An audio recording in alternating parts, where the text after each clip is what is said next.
رابعہ امجد، نائلہ بانو نے ہمیں جوائن کیا ہے اور ساتھ ہی ساتھ secretary general Pakistan rowing federation میاں ظہیر احمد ہمارے ساتھ موجود ہوں گے اور ٹیم کے کوچ محمد الیاس بھی ہمارے ساتھ ان کانورسیشن ہوں گے. سب سے پہلے میں چاہوں گا کہ ہم جو ہمارے ایتھلیٹس ہیں ان سے جاننے کی کوشش کریں کہ ان کا یہ ایکسپیرینس کیسا رہا اور کس طرح سے وہ اتنی بڑی کامیابی حاصل کر سکے ہیں. بہت شکریہ آپ کا رابعہ، نائلہ آپ کا بہت شکریہ. سب سے پہلے میں چاہوں گا کہ آپ اپنا ایکسپیرینس ہمارے ساتھ شیئر کیجیے گا اور آپ کو بہت بہت مبارکباد. Thank you so much. Experience یہی ہے کہ جی میں تو یہی کہوں گی سب کو، میں پہلے بھی کھیل چکی ہوں ایشین چیمپئن گولڈ میڈلسٹ اور ابھی بھی ہم لوگ تھے. تو ابھی جو ارشد ندیم نے میڈلز لیا نا اس کی وجہ سے ہم لوگوں کو بہت زیادہ جذبہ زیادہ آیا. ٹھیک ہے، اور اب ہم ایشیا کے بعد ہم سوچ رہے ہیں کہ ہماری گیم بھی اولمپکس میں آئے. تو ایکسپیرینس یہ تھا کہ سب بہت کارپوریٹ تھے، سب نے بہت زیادہ ہمارا جو ہے نا ہماری موٹیویشن دیا اور اس موٹیویشن سے جو ہے نا وہ ہم میڈل. ٹھیک ہے. اور نائلہ آپ کا ایکسپیرینس کیسے رہا؟ پہلے تو آپ کو بہت بہت مبارک ہو، ماشاء اللہ آپ نے اتنی اچھی پرفارمنس دکھائی، پاکستان کا نام روشن کیا. تھینک یو سو مچ. میں تھوڑا سا اپنا انٹروڈکشن دے دوں. جی میں پاکستان وابڈا کی پلیئر ہوں اور ہم ساری ٹیم گئے تھے.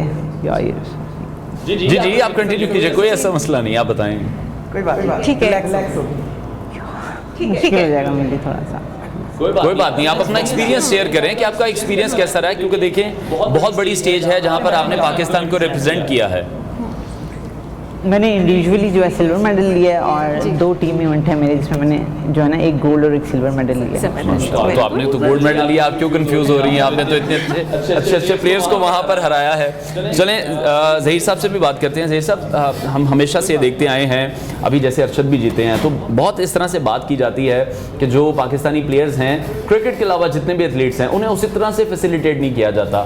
آپ اس حوالے سے کیا کہیں گے؟ فیسیلیٹیٹ اب کیا جا رہا ہے تو بچے اتنے میڈلز بھی لے کر آ رہے ہیں، مزید بھی یقینی طور پر بہتری کی گنجائش تو رہتی ہے. جی میں تو یہ کہوں گا there is always room at the top. اس میں یہ ہے کہ چلیں ٹھیک ہے کہ کرکٹ میں بھی پاکستان کا نام روشن ہو رہا ہے، لیکن چیزوں کو آپ کو پتہ ہے بیلنس کر کے چلنا چاہیے. اگر ہم بیلنس کر کے چلیں گے تو آلویز ہر ایک پوٹینشیل تو پاکستان میں ہے بہت زیادہ ہے. جیسے ریسنٹلی سب نے مثال دی، ارشد ندیم صاحب لے کے آئے ہیں، گولڈ میڈل لے کے آئے اور انہوں نے کہ اولمپکس میں ریکارڈ بھی اپنا کہ بنایا.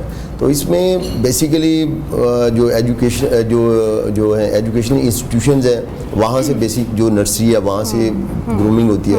آل اوور دی ورلڈ یہی کانسیپٹ ہے کہ جتنے بھی ایتھلیٹس ہیں میجورٹی ان کی جو بھی ہے وہ ان کی پارٹیسپیشن ہی ان کے جتنے ایجوکیشن انسٹیٹیوشنز ہیں یعنی وہاں سے ہوتی ہے. تو ہمارے بھی اگر ان کو چیزوں کو اسٹریم لائن کیا جائے، حکومت اس کو سپورٹ کرے، یہ میں یہ نہیں کہہ رہا، یہ تو خیر ہر بندہ کہتا ہے کہ جی ہمیں سپورٹ کریں ہمیں سپورٹ کریں ہمیں سپورٹ کریں. چیزوں کو اسٹریم لائن اس طرح ہونا چاہیے کہ آپ کو بیلنس کر کے چلنا چاہیے کہ ہماری یہ پرائرٹیز ہیں، ہم نے سپورٹ کو آگے لے کے چلنا ہے. اب جیسے ہر 4 سال کے بعد ہوتی اولمپکس ہوتی ہے، اب لوگوں نے پلان کی ہوئی ہے 4 سال کی، ہم نے اپنی اس ایتھلیٹ کو آج سے 3 سال بعد یہ والا کمپٹیشن کھلانا ہے، آج سے 2 سال بعد یہ والا کمپٹیشن کھلانا ہے اور 4 سال کے بعد ہم نے یہاں پہ ہونا ہے. بالکل جو بھی آپ کے کچھ آپ کے شارٹ ہوتے ہیں ٹارگیٹس ہوتے ہیں، کچھ آپ کے لانگ ٹرم ٹارگیٹس ہوتے ہیں. تو یہ ساری چیزیں لے کے چلتے ہیں. تو اس میں ایسی کوئی چیز میں یہ نہیں کہہ رہا کہ یہ خالی روئنگ کی بات ہے، تمام سپورٹس ہاکی ہے، کبڈی ہے، یہ روئنگ ہے، فٹ بال ہے،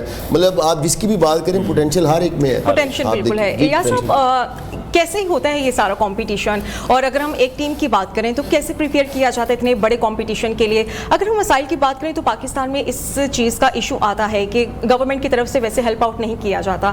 کیسے مسائل ہیں جن کو آپ بھی ٹیکل بھی کرتے ہیں؟ ہمیں الحمدللہ پاکستان فیڈریشن روئنگ فیڈریشن ہمیں سپورٹ کرتی ہے اور اسی کی وجہ سے ہم آگے چلتے ہیں اور الحمدللہ بہت ہی ہمیں سپورٹ کی جاتی ہے جس کی وجہ سے آپ پاکستان میں ایشیا میں میڈلز لے کے. ٹھیک ہے رابعہ، تو اس بار ایسا کیا ہوا؟ 2019 میں تو صرف ایک میڈل تھا ہمارے پاس، اس بار ایسی تیاری ہمارے پاس گریڈنیس نہیں ہوتی، ہمیں بتایا نہیں جاتا. جیسے کہ ابھی انہوں نے کہا نا کہ 4 سال بچوں کو لگایا جاتا، ہمیں اینڈ ٹائم پہ پتہ چلتا ہے کہ جی ہماری انٹری ہے. پاکستان کی بہت مشکل انٹری ہی ہوتی ہے. ٹھیک ہے، اب اولمپکس کا لے لیں، اولمپکس میں بھی سیم ایسا ہی ہے. ٹھیک ہے، روئنگ ہے، واٹر روئنگ ہے، آرگو اس میں نہیں ہے. اور جو واٹر روئنگ کے بچے ہیں بھی ہمارے پاس میڈلسٹ ہیں،